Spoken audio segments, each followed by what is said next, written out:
Hello दोस्तों, नमस्कार। Welcome to youth competition times में मैं संदीप शुक्ला आप लोगों का हार्दिक स्वागत और वंदन करता हूं। आज के इस लाइव क्लास में हम लोग लोअर पीसीएस के तहत जो है परीक्षा पॉइंटर के नाम से यह क्लास चलेगी और हम लोग देखेंगे इसमें परीक्षा पॉइंटर का मतलब क्या है, पॉइंट टू पॉइंट चीजों को नोट डाउन कराना। इसमें क्या होता है कि हमारे समय की बचत होती है और ज्यादा से ज्यादा कंटेंट हम लोग यूटिलाइज कर सकते हैं चीजों को।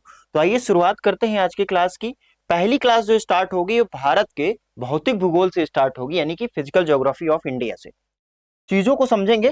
देखिएगा, यहाँ पर परीक्षा पॉइंटर में कुछ चीजें आपको दी हुई हैं जो पॉइंटर में आपको तथ्य के तौर पर दी गई हैं। पहला कह रहा है कि पृथ्वी की सतह का लगभग कितने प्रतिशत भारत द्वारा कवर किया गया है। कहने का तात्पर्य है कि पृथ्वी की सतह लगभग जो है आपका कितने प्रतिशत कवर किया गया है। तो यहां पर नोट डाउन करेंगे 2.4%।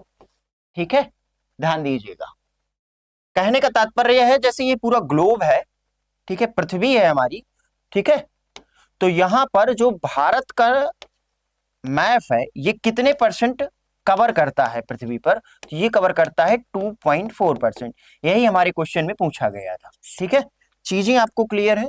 आगे देखिएगा, आगे कह रहा है भारतीय प्रायद्वीप तक फैला हुआ है। तो भारतीय प्रायद्वीप कहां तक फैला हुआ है, तो भारतीय प्रायद्वीप हमारा हिंद महासागर तक फैला हुआ है। इस बात को याद रखेंगे। हिंद महासागर की मैं बात करूं तो यह दो सागरों में डिवाइड हो जाता है। जैसे ये पूरा हिंद महासागर है तो इधर तरफ बंगाल की खाड़ी में डिवाइड हो जाता है ये, ठीक है, और इधर तरफ आपका अरब सागर में डिवाइड हो जाता है। ठीक है, अरब एक सागर है और हिंद एक महासागर है। बात को याद रखेंगे। तीसरा नंबर का जो हमारा पॉइंट है वो क्या कह रहा है, कह रहा है भारत का सबसे दक्षिणी छोर जो है, मान लीजिए भारत का मैप है ना, तो यहां पर भारत का जो सबसे दक्षिणी पॉइंट है उसको क्या कहेंगे, तो भारत का सबसे जो दक्षिणी पॉइंट है इसको बोलते हैं इंदिरा पॉइंट। क्या बोलते हैं, इंदिरा पॉइंट बोलते हैं। चीजें क्लियर है। भारत का विश्व में क्षेत्रफल के दृष्टि के आधार पर कौन सा स्थान है, तो भारत का 7वां स्थान है। ठीक है, जनसंख्या की दृष्टि से भारत का पहला स्थान है पूरे विश्व में। ठीक, चीजें क्लियर है। यहां पर देखेंगे प्रायद्वीपीय भारत का दक्षिणी छोर कन्याकुमारी स्थित है। कहां पर स्थित है, लोकेशन पूछ रहा है दक्षिणी छोर में कन्याकुमारी की, तो कहां पर अवस्थित है, भूमध्य रेखा के उत्तर में अवस्थित है। ध्यान दीजिएगा, ये आपकी भूमध्य रेखा है और इसी के उत्तर में क्या अवस्थित है, इसी के उत्तर में क्या अवस्थित है, आपका कन्याकुमारी अवस्थित है। ध्यान दीजिएगा। ठीक, इसके बाद देखिएगा यहां पर टॉपिक चेंज हुआ है। कह रहा भारत के पड़ोसी देशों के बारे में बात करेंगे, नेबरिंग कंट्रीज ऑफ इंडिया के बारे में बात करेंगे। ठीक है, चीजें आपको क्लियर है। तो यहां पर देखेंगे कि भारत अपनी भूमि सीमा देशों के साथ साझा करता है। कह रहा है कि भारत जो है अपनी भूमि की जो सीमा है वो कितने अंतरराष्ट्रीय सीमाओं के तहत जो है जुड़ा हुआ है, तो 7 सीमाओं के साथ जुड़ा हुआ है, 7 देशों के साथ सीमा जो है साझा करता है। भारत का किसी भी भारत का राज्य किसी भी अंतरराष्ट्रीय सीमा को नहीं छूता। ऐसा कौन सा भारत का राज्य है जो किसी भी अंतरराष्ट्रीय सीमा को नहीं छूता, यानी कि उसकी बॉर्डर लाइन जो है किसी भी देश से नहीं लगती।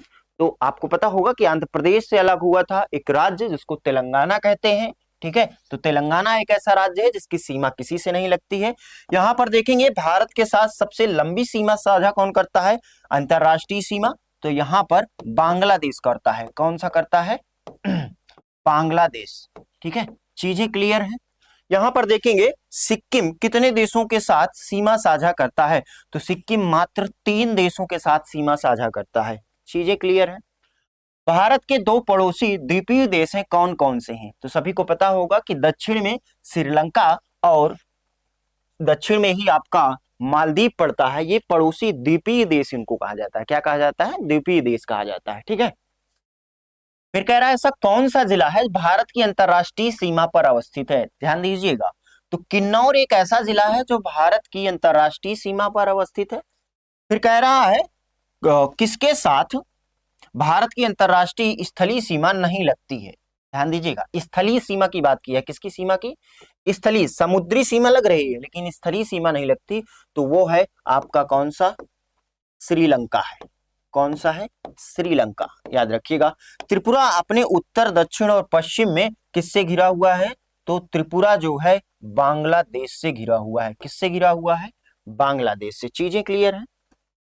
इसके बाद हम लोग देखिए यहां पर पॉइंटर जो नोट्स है वो आपको रिवीजन के तहत बहुत अधिक मदद करेगी, यानी कि कम टाइम में आप ज्यादा चीजों को ऑब्जर्व कर सकते हैं इसमें। अगला टॉपिक है तटीय क्षेत्र एवं द्वीप, यानी कि तट के किनारे किनारे कौन से कोस्टल एरियाज में कौन कौन से क्षेत्र आते हैं, और आइसलैंड के बारे में बात करेंगे। ये रहे आपके सम्मुख कुछ पॉइंट। कह रहा है पूर्वी तटीय मैदान के दक्षिणी भाग को कौन सा तट कहा जाता है? ध्यान दीजिएगा, पूर्वी तटीय मैदान, ध्यान दीजिएगा यहाँ पर पूर्वी तटीय मैदान की यदि मैं बात करूं, ये देखिए तो यहाँ पर जो पूर्वी तटीय का मैदान है ये कोरोमंडल तट कहलाता है। कौन सा कहलाता है? कोरोमंडल। ठीक है, चीजें आपको क्लियर है? भारत का सबसे बड़ा एकल द्वीप सुदूर दक्षिण में, ठीक है, सुदूर दक्षिण में कौन सा द्वीप है? सुदूर दक्षिण में ग्रेट द्वीप है। कौन सा? ग्रेट निकोबार। चीजें क्लियर है आपको? भारत के किस राज्य का सबसे लंबा समुद्री किनारा है? तो सभी को पता होगा कि सबसे लंबा जो किनारा है वो गुजरात का है। ठीक है, किसका है? गुजरात का किनारा है। आगे देखिएगा, अगला प्रश्न कह रहा है कि अंडमान और निकोबार द्वीप समूह भारत का एक संघ शासित प्रदेश है। निकोबार में द्वीपों की संख्या कितनी है? यहां पर नोट डाउन करिएगा, निकोबार केवल पूछा है तो निकोबार में 19 है। कितनी है? 19। फिर कह रहा है अंडमान और निकोबार तथा लक्षद्वीप समेत भारत की कुल तटीय रेखा की लंबाई कितनी है? तो लगभग लिखिएगा 7500 किलोमीटर। चीजें आपको क्लियर है? भारत की समुद्री तटीय किनारे से, ठीक है, दूरी तक समुद्र में फैली हुई है तो 12 समुद्री मील। कितना? 12 समुद्री मील दूरी तक समुद्र में फैली हुई है। क्या? भारत की समुद्री सीमा तटीय किनारे से कितनी फैली हुई है? तो 12 समुद्री मील। अगला प्रश्न क्या कह रहा है? भारत की स्थल सीमा की टोटल लंबाई क्या है? भारत की जो स्थलीय सीमा है इसकी टोटल लंबाई क्या है? तो 15,200 किलोमीटर है। कितनी है? 15,200 किलोमीटर। तो यहां पर लिख लेंगे 15,200 किलोमीटर। फिर कह रहा है ऐसा कौन सा द्वीप समूह है जिसको एमरेल्ड द्वीप समूह के नाम से भी जाना जाता है? तो अंडमान और निकोबार द्वीप समूह को किसके नाम से जाना जाता है? एमरेल्ड द्वीप समूह के नाम से भी जाना जाता है। यहां पर देखेंगे 10 डिग्री चैनल से अलग किए गए 10 डिग्री जो चैनल है किसको किसको अलग करता है? अंडमान और निकोबार द्वीप समूह को अलग करता है। ठीक है, माजुली एक कैसा द्वीप है? तो माजुली एक नदी द्वीप है। ठीक है, आपसे पूछा जाएगा निम्न में से कौन सा नदी द्वीप है? तो माजुली एक नदी द्वीप है, ध्यान दीजिएगा। फिर पूछा जाएगा किस राज्य में विश्व का सबसे बड़ा नदी द्वीप स्थित है? तो ध्यान दीजिएगा असम में। चीजें आपको क्लियर है? ब्रह्मपुत्र नदी के किनारे। यहां पर हमारे दूसरे टॉपिक के बाद तीसरे टॉपिक की शुरुआत हो जाती है। भारत की प्रमुख नदियों के विषय में चर्चा कर लेते हैं, मेजर रिवर्स ऑफ इंडिया। ठीक है, यानी कि जो भारत की नदियां हैं उनके बारे में चर्चा कर लेते हैं। कह रहा है ऐतिहासिक रूप से कर्नाटक के दक्षिण में बंटवाल नदी के रूप में जानी जाती थी, तो आपकी नेत्रावती नदी को जाना जाता था। अगला कह रहा है ब्रह्मपुत्र नदी को तिब्बत में किस नाम से और बांग्लादेश में किस नाम से जाना जाता है? देखिए ब्रह्मपुत्र जब मानसरोवर लेक से निकलती है तो तिब्बत में इसको सांगपो कहा जाता है और बांग्लादेश में इसको जमुना कहा जाता है। क्या कहा जाता है? जमुना कहा जाता है। चीजें क्लियर हैं आपको? फिर कह रहा है किस नदी को विनाशक बाढ़ के कारण बिहार का शोक भी कहा जाता है? तो कोसी नदी। ठीक है, कोसी नदी आपके पूर्वी नेपाल से निकलती है। कहां से निकलती है? तो इसका जो पूर्वी नेपाल से यह नदी आपकी निकलती है। चीजें क्लियर हैं? आगे बढ़े। किस नदी का उद्गम अमरकंटक पठार से होता है? देखिए भारत में एक ऐसी नदी है जो अपनी दिशा के विपरीत बहती है और एस्चुरी का निर्माण करती है, यानी कि जितनी भी नदियां हैं जो अरब सागर में गिरती हैं वो एस्चुरी का निर्माण ही करती हैं। ठीक है। तो एक ऐसी नदी है जो अमरकंटक पहाड़ से निकलती है। अमरकंटक पहाड़ है कहाँ? तो आपका मध्य प्रदेश में है। ऐसी कौन सी नदी है भाई? तो नर्मदा नदी है। यहाँ पर डाल देंगे कि नर्मदा नदी का उद्गम अमरकंटक पठार से होता है। भारत की सबसे लंबी नदी कौन सी है? तो भारत की पूछा है, ध्यान दीजिएगा। तो भारत की सबसे लंबी नदी आपकी गंगा नदी है, जिसकी लंबाई जो है 2525 किलोमीटर है।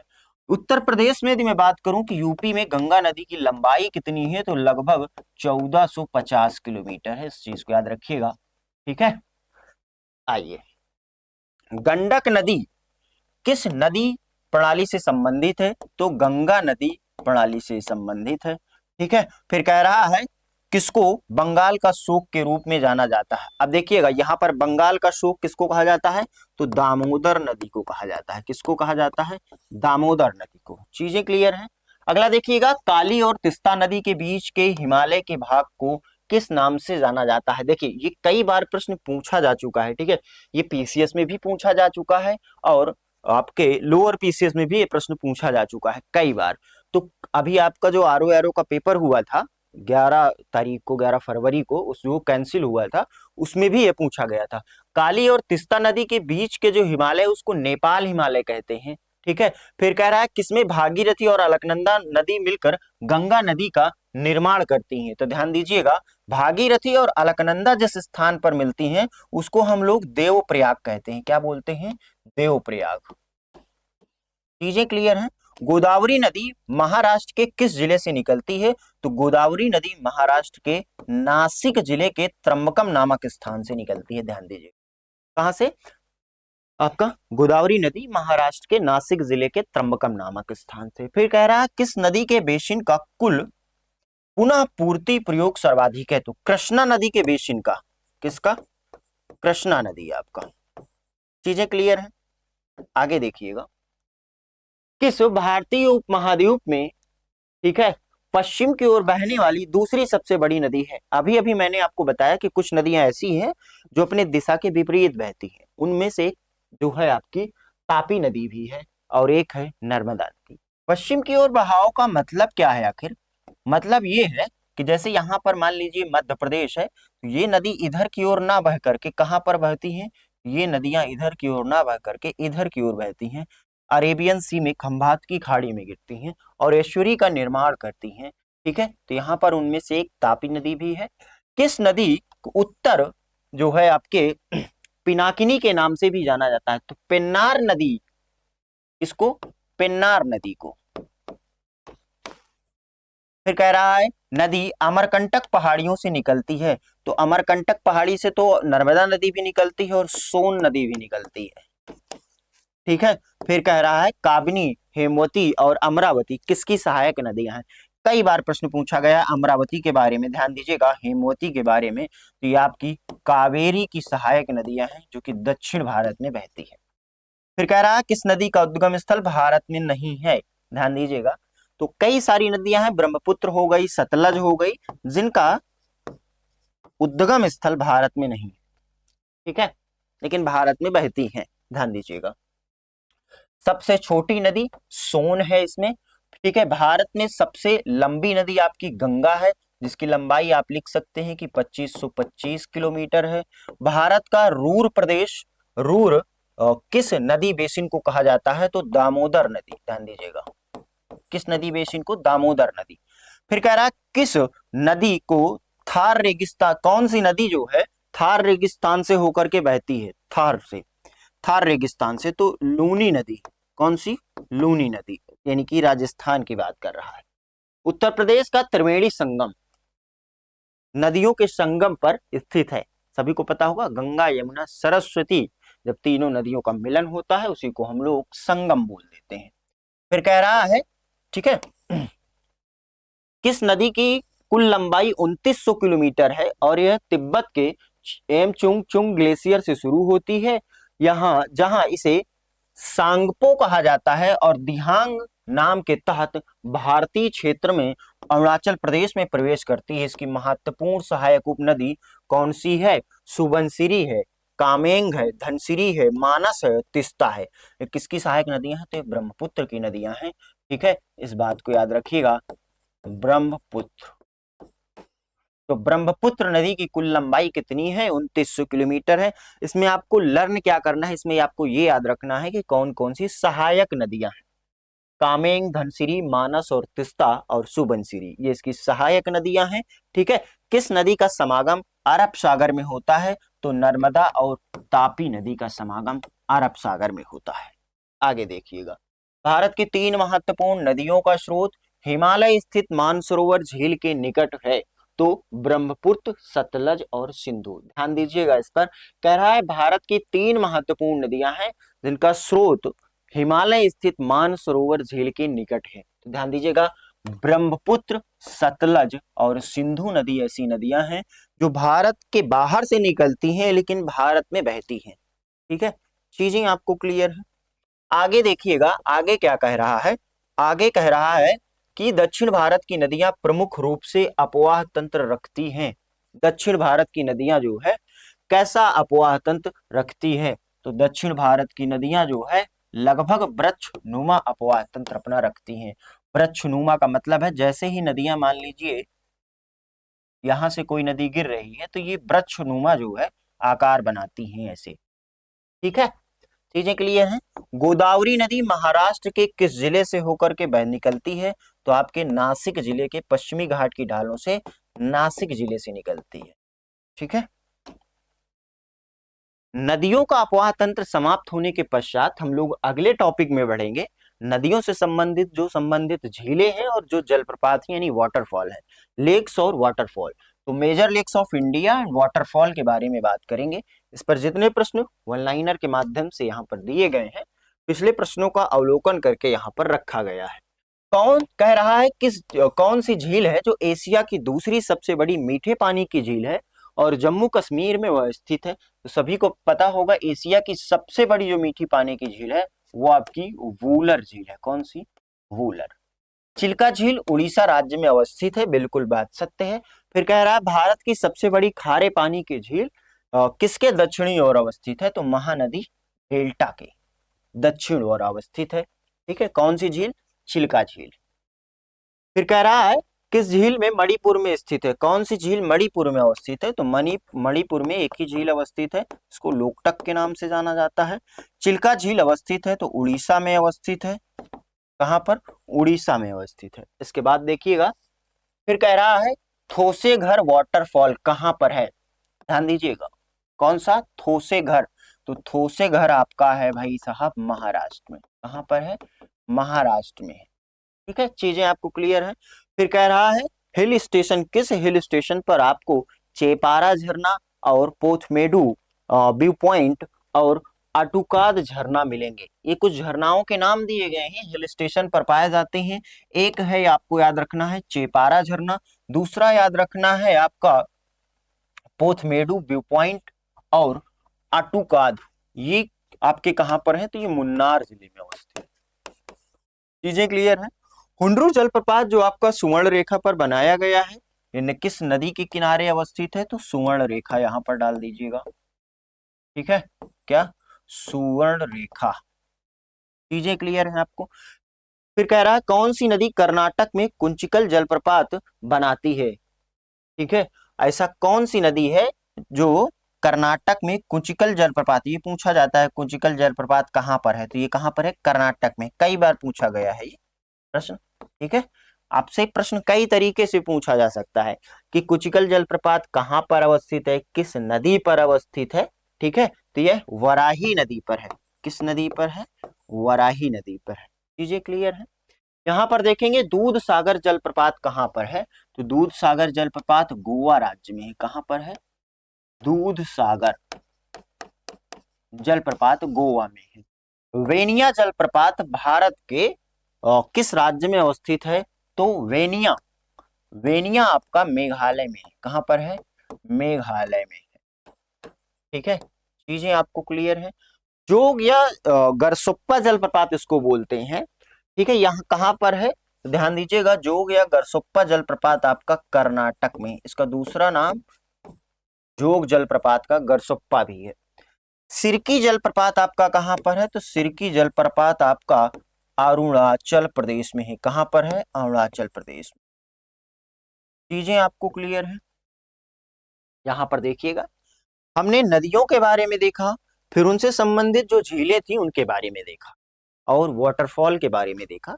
अब हम लोग उनसे संबंधित जो पर्वत हैं, ठीक है, यानी कि माउंटेन्स हैं, फिर हिल्स यानी पहाड़ियां हैं, फिर आपका ग्लेशियर्स हैं और पठार हैं, प्लेटू एंड ग्लेशियर, इसके बारे में बात करेंगे। आइए एक एक चीजों को देखते हैं। फिर कह रहा है किस पर्वत चोटी पर अंडमान और निकोबार द्वीप समूह के अंडमान क्षेत्र में स्थित है, ठीक है। तो सैडल पीक, आपका सैडल पीक पर्वत चोटी अंडमान निकोबार द्वीप समूह के उत्तरी अंडमान क्षेत्र में अवस्थित है, ठीक है। चीजें क्लियर है। कौन सी पर्वत चोटी? Saddle peak. कहां पर अवस्थित है? अंडमान और निकोबार द्वीप समूह के उत्तरी अंडमान क्षेत्र में अवस्थित है। चीजें आपको क्लियर है। इसके बाद देखिएगा, कांगटो चोटी भारत की सबसे ऊंची चोटियों में से एक है। कहां पर अवस्थित है ये आपकी अरुणाचल प्रदेश में अवस्थित है। कहां पर अवस्थित है? अरुणाचल प्रदेश। कुंद्रेमुख कर्नाटक राज्य की तीसरी सबसे बड़ी चोटी है। बिल्कुल बात सही है। जो चिक्कममगलुरु जिले में स्थित है, यह विशेष शिखर एक जानवर के चेहरे का आकार का है। कुंद्रेमुख पहली बात घोड़े के आकार का बना हुआ है। किसके आकार का? घोड़े के चेहरे के आकार का, ठीक है। आगे देखिएगा, फिर कह रहा है किस पर्वत को हाथी पर्वत के रूप में जाना जाता है, ठीक है। जो मध्य केरल के दक्षिण पश्चिमी घाट में पहाड़ों की एक श्रृंखला पर अवस्थित है। कहां पर अवस्थित है? हाथी पर्वत के रूप में जाना जाता है। मध्य केरल के, मान लीजिए मध्य केरल में अवस्थित है, ठीक है, और पश्चिमी तमिलनाडु की सीमा भी उससे लगती है, ठीक है। तो यहां पर लिखेंगे अन्नामलाई पर्वत को। किसको? अन्नामलाई पर्वत। जो अक्सर इसमें गलती हो जाती है, लोग तमिलनाडु लगा देते हैं इसकी लोकेशन, बल्कि केरल है, ठीक है। चीजें क्लियर है। हाँ, ये जरूर है कि तमिलनाडु की सीमा इससे लगती है, लेकिन है ये केरल में रियल में, ठीक। फिर कह रहा है पश्चिमी घाट की सबसे ऊंची चोटी कौन सी है, बताइए। जो समृद्ध जैव विविधता के साथ यूनेस्को विश्व विरासत स्थल भी है, यानी कि यूनेस्को की हेरिटेज साइट में भी है वो। पश्चिमी घाट की सबसे ऊंची चोटी है अनाईमुड़ी। कौन सी? अनामुड़ी या अनाईमुड़ी। चीजें आपको क्लियर है। फिर कह रहा है सह्याद्री पर्वत श्रृंखला में स्थित लोकप्रिय पहाड़ी किले का नाम है, जिसे द ईगल्स नेस्ट के नाम से भी जानते हैं। द ईगल्स नेस्ट यानी कि तोरला किला की बात कर रहा है। ये किसकी किले की? तोरला किले की बात कर रहा है। आगे देखिएगा, हिमालय कौन सी नदियों द्वारा लाई गई असंगठित तलछट से बना है? हिमालय जो बना है वह शिवालिक रेंज से बना है। किससे बना है? शिवालिक रेंज से बना हुआ है। शिवालिक रेंज या शिवालिक श्रेणी नदियों द्वारा लाई गई असंगठित तलछट से बना हुआ है।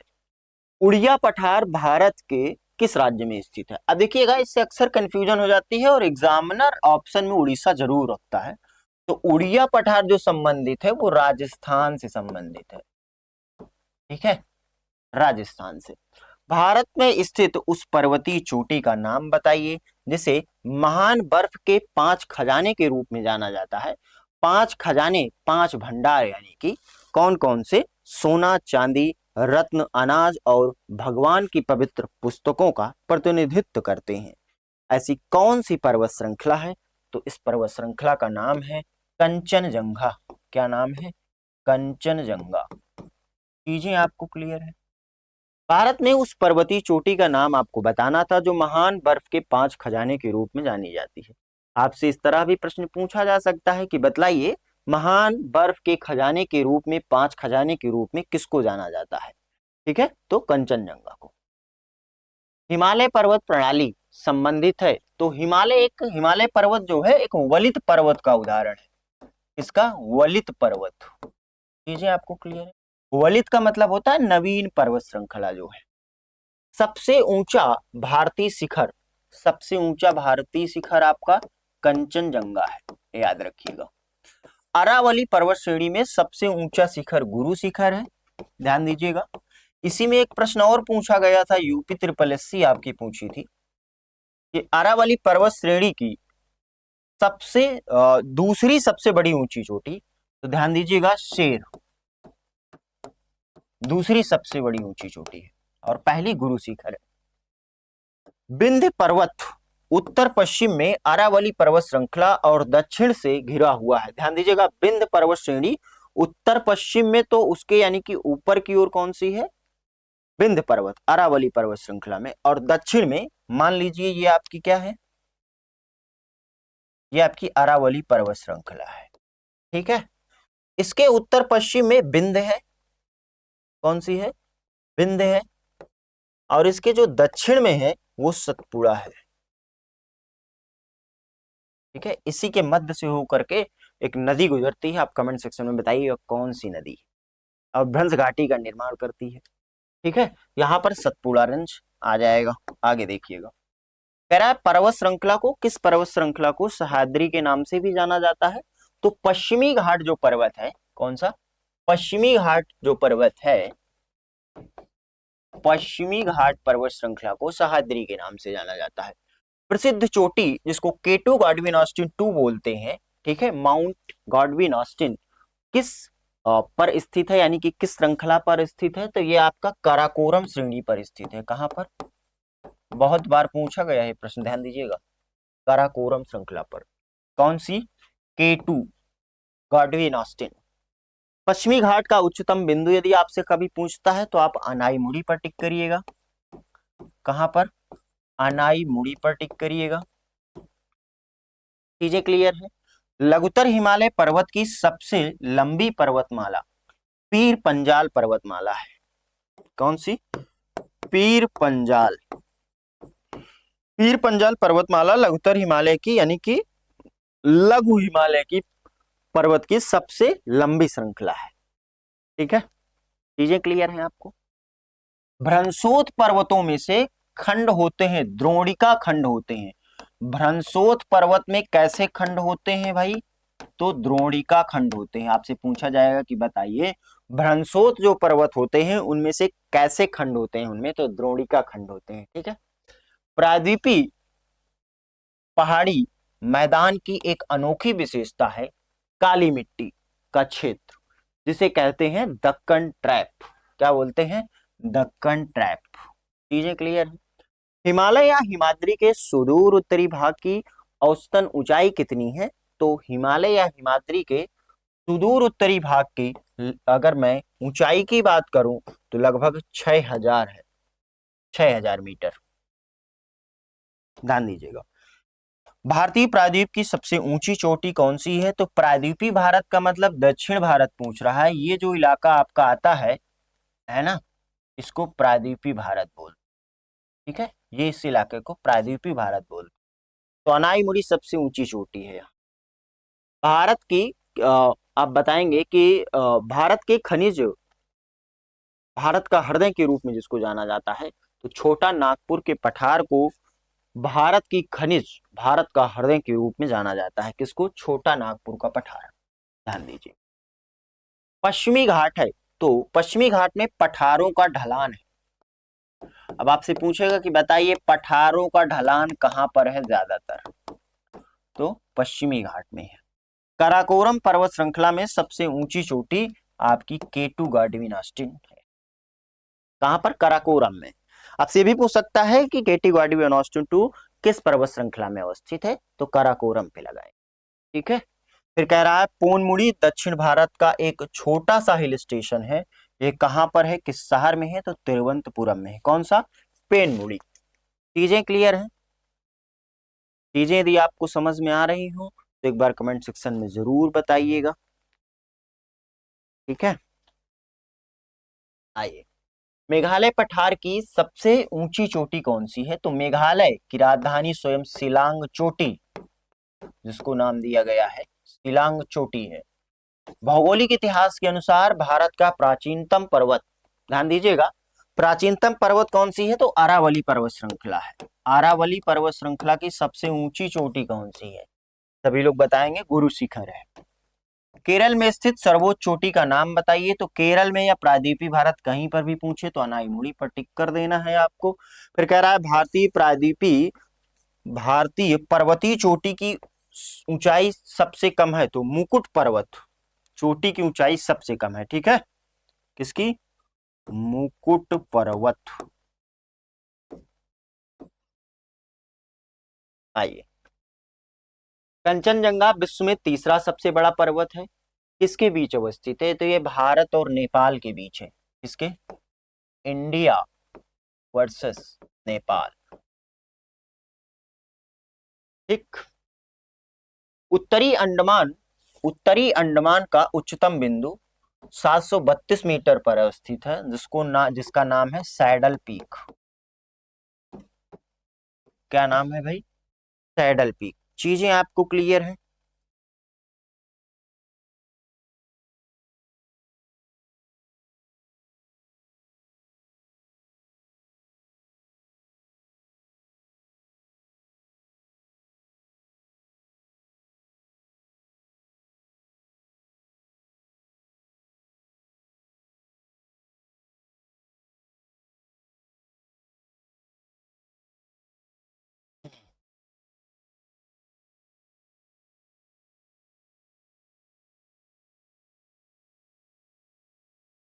हाँ, तो मैंने आपको बताया कि उत्तरी अंडमान का जो उच्चतम बिंदु है उसको सैडल पीक के नाम से जाना जाता है। फिर है मिलम ग्लेशियर या मिलन ग्लेशियर, भारत के किस कहाँ पर स्थित है? तो मिलन या मिलम ग्लेशियर आपका उत्तराखंड में अवस्थित है। कहाँ पर? उत्तराखंड में। चीजें क्लियर हैं आपको? आगे देखिएगा, अब हम लोग क्या पढ़ेंगे? भारत के प्रमुख दर्रों के विषय में पढ़ेंगे। किसके विषय में? भारत के प्रमुख दर्रों के विषय में। भारत के प्रमुख दर्रे और घाटियां, major passes and gorges of India. ठीक है, यानी कि भारत के प्रमुख दर्रे कहाँ कहाँ पर हैं और उनकी अवस्थितियां कहाँ पर हैं, वो दर्रे किस रास्ते को जोड़ते हैं, किन दो अ, राज्यों को जोड़ने का प्रयास करते हैं। ठीक है, जैसे बनिहाल दर्रा हो गया। ठीक, ऐसे ही विषयों पर चर्चा करते हुए हम लोग आगे चलेंगे।